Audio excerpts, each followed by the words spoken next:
We are talking about the release of unconscious or subconscious habits and cycles that are just simply unhealthy for you and your business.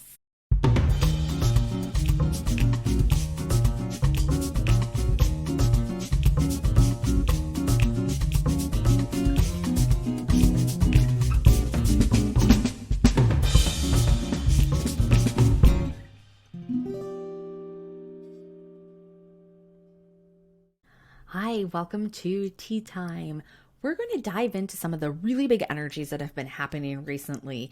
We've just had a major eclipse in Scorpio. There was so much releasing and so much new welcoming in of new eras of energy and ways that we operate in business. It's been truly fascinating to experience, but also watch in the audiences that I serve. And I've seen a lot of patterns and I've seen a lot of people going through a lot of things. So I thought, you know what, let's do a video that kind of meshes and builds a bridge between all of that energetic experience into the very practical realities of building our businesses. So this video is coming out about a week after all of those major astrological events. We're still inside a Mercury retrograde, which has been surprisingly tame, which has been very lovely. So if you happen to find this video at a later date, just know that I always feel like when you find the information, it comes to you at exactly the time you need it, because the lesson we're going to talk about today is actually rather timeless. It just happens to be very timely to talk about it right now. We are talking about the release of unconscious or subconscious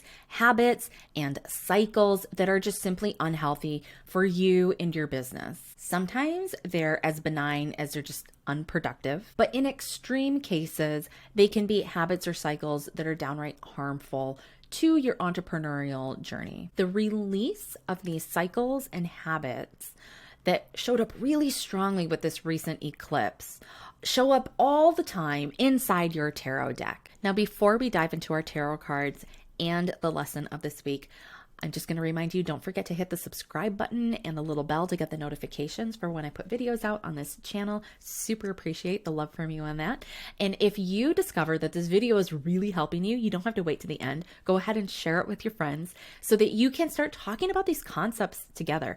I always say strength in numbers. It's easier to talk through and have somebody to help you articulate things that might still be in that feeling space where you don't quite have the words for it yet. But when you have a safe space to talk it out, it can really make it a lot easier. So if you're having that moment, go ahead and share with your friend, and let's get into today's lesson. We are talking today about planning for an energetic death. And I put death in big quotation marks. We're not talking about actual death and dying.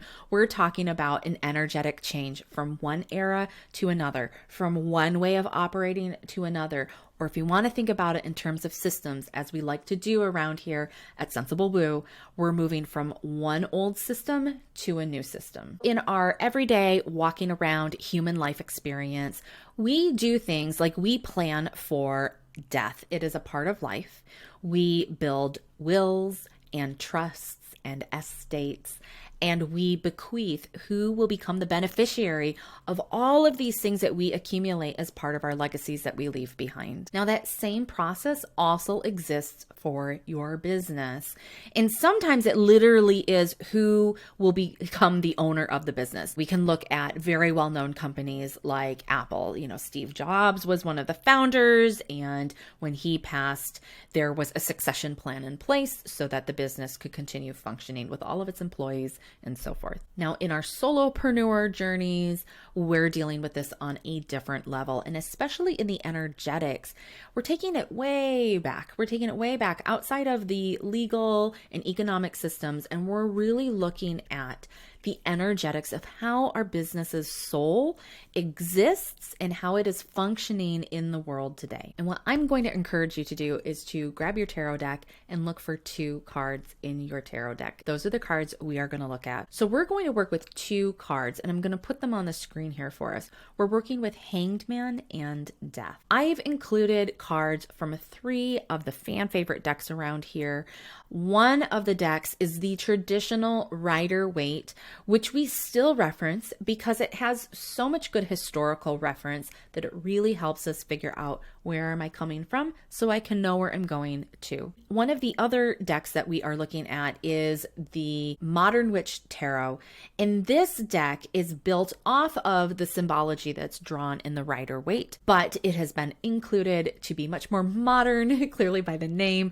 And it's also a deck that is very inclusive. So what I love about it is it really makes space for the way we are moving into this very non-binary existence. We're removing our pronouns. We're, getting out of this very masculine or feminine existence, and it's a little bit more fluid. And then the third card deck that we're depicting for the Hanged Man card and for death is from the Tarot of Mystical Moments, which has to be one of the most favorite decks here that I read from. Everyone loves this deck because the artwork is really lush, really beautiful. When I read from this deck during regular readings, the imagery just really, everything just flows, information flows. It's a beautiful deck with beautiful energy in it. And what I wanted you to be able to see is the difference in the art and how it has been depicted. If you have a more modern deck, you might notice that the artist has done everything from changing the names. For example, in the Modern Witch Tarot, the Hanged Man is called the Hanged One. So you might notice a difference in names, but you also might notice in some decks that they have even reordered the numbering of the cards. Traditionally, the cards are number 12 for Hanged Man and number 13 for Death.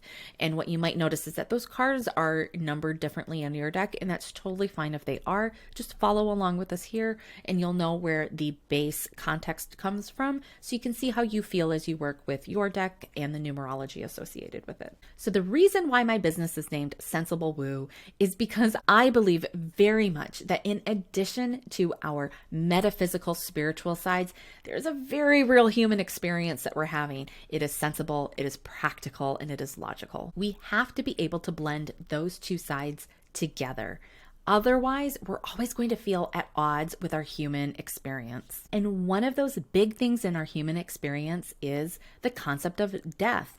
The actual realities of death. It's a part of life. In our human experiences, death comes for us one way or another. There is still no way for anyone to cheat death and remove themselves from that equation. But do you know what else? Death also comes for business, and it comes in many forms. Sometimes it's really extreme, like the total death of a business, like a going out of business sale, or maybe it's the death of an entire vertical of a brand, or it could be the death of an era, like you used to offer your services one way and now you're going to do it another way. This happened a lot during the pandemic, actually. There were a lot of collective business deaths. You saw people who used to have brick and mortar stores going into an entirely virtual option. And now, post-pandemic, we're starting to see people who are having the reverse situation where they started businesses online during the pandemic out of necessity, and now they're introducing in-person parts of their business. And so it's the end of an old era and it's the beginning of a new one. What I find with my entrepreneurs is that most of the time this is not that dramatic, but the emotions sometimes make us feel completely otherwise, that it is very dramatic and we are feeling all the feelings. But most of the time, it's usually small things that are dying off in our businesses. And it's kind of like weeding your garden. Sometimes it's time to cut off the dead branches and prune the bushes. And that is a very normal part of our operating world in this natural world that we live in. So when you look at your tarot cards, or you look at the cards that I put up on the screen earlier, and you see the card Death, this is the ultimate transformation card in the deck. It's the point in the hero's journey when you finally leave behind what no longer serves you so that you can be free to walk a new path. Even if the things that no longer serve you are things you grew up with or are things that you have used for a very long time, there comes a point where it just no longer serves you. But how do we get to the point of transformation? We get there through the preceding card, which is the Hanged Man. So I always like to think of the Hanged Man kind of like being a kid on the playground and you're hanging upside down from the monkey bars and you're looking at the world completely upside down. Now, if you hang there long enough, if you remember, it can get kind of uncomfortable. Like your knees can kind of cramp on the bar and the blood starts rushing to your head. And at some point you want to dismount and you want to get off. Now, if you get stuck in the inverted pose, it gets really uncomfortable. So what we are doing when we are doing the work, moving from hanged man into death, into the transformation, our goal is to not get stuck in the inverted pose. However, looking at the world through that inverted lens allows you to literally flip the canvas upside down and consider all the additional angles. That is where the work is done. So when we're talking about business, we're looking at how to navigate this transition from hanged man to death. And that's where your coach comes into place. You will transform so many times in the course of your entrepreneurial journey. And to think otherwise or to try to plan for otherwise can be really detrimental, actually. Right now, the pattern I'm seeing is a lot of entrepreneurs hanging out on the monkey bars, and they're hanging on just a little bit too long. They're avoiding the dismount. You have a choice at this point.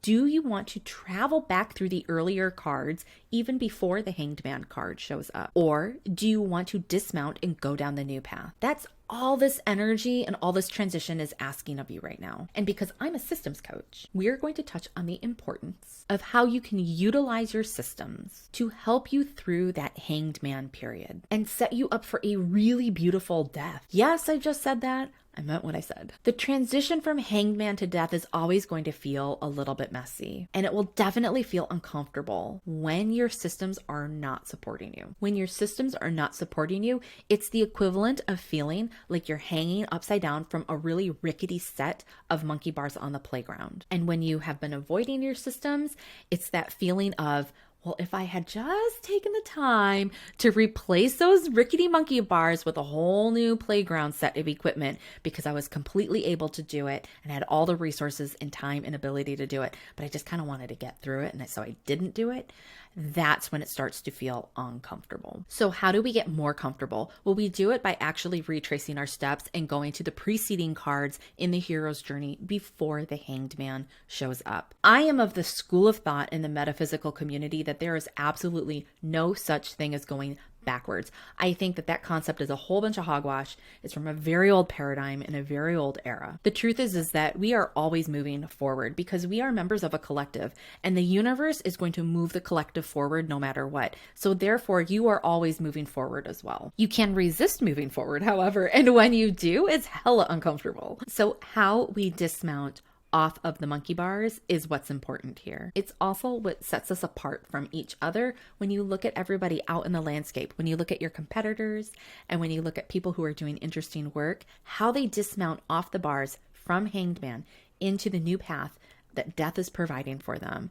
How they do that is what attracts you to the work that they do. Will you choose to learn how to do a graceful dismount with the hanged man into the big transformation with the death card? Or are you kind of like always winging it and then landing really messy with a big belly flop in the dirt? As a systems coach, my advice is this, especially during the energetic season that we're in right now. Take your time to learn how to dismount safely and accurately, and with a little bit of style. If learning to do that means you have to climb off the monkey bars, go back, cross your T's and dot your I's and get your systems right, then go do that. You're not going backwards. You are in fact strengthening your ability to make a better transformation. It means that when you do finally do the dismount off the monkey bars, you will do it cleanly and with good form, which means you won't incur injury, because a lot of people rush their dismount and they land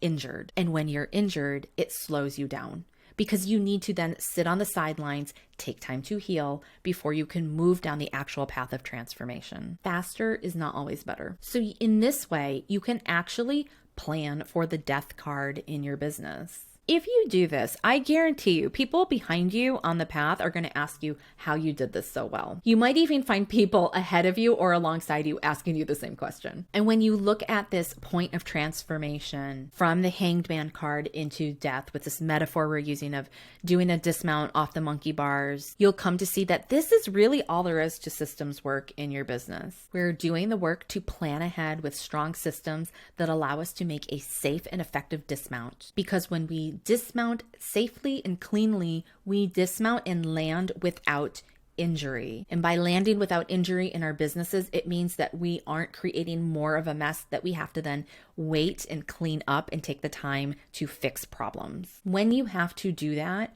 it means that you're always playing catch up. And that gets very costly for you in your business. It actually takes away from the growth and longevity as you march down the path of transformation. What it does is it causes you to lose time, money, energy, resources, all of these things that become very precious commodities inside of your business operations. If you found this helpful and it's really resonating with you, that's a great sign to carve out some time with your journal and with these 2 cards. Sit with them for a little bit. Really ask yourself, where do you feel resistance and where do you feel freedom and movement? And then wherever you feel resistance, try to dig into that a little bit and see, like, what can you do to make that path a little bit easier so that you can start working with this transition point much more smoothly and effectively? It can really be the difference between staying stuck in an offer or a way of operating this year and making a really impactful change that brings in more revenue and more of your ideal clients and gives you more freedom to really feel like you're living the vision that you originally had when you started this whole venture. I would love to hear about how you're navigating this. So feel free to leave me comments in here. Share what you're learning with the rest of the community.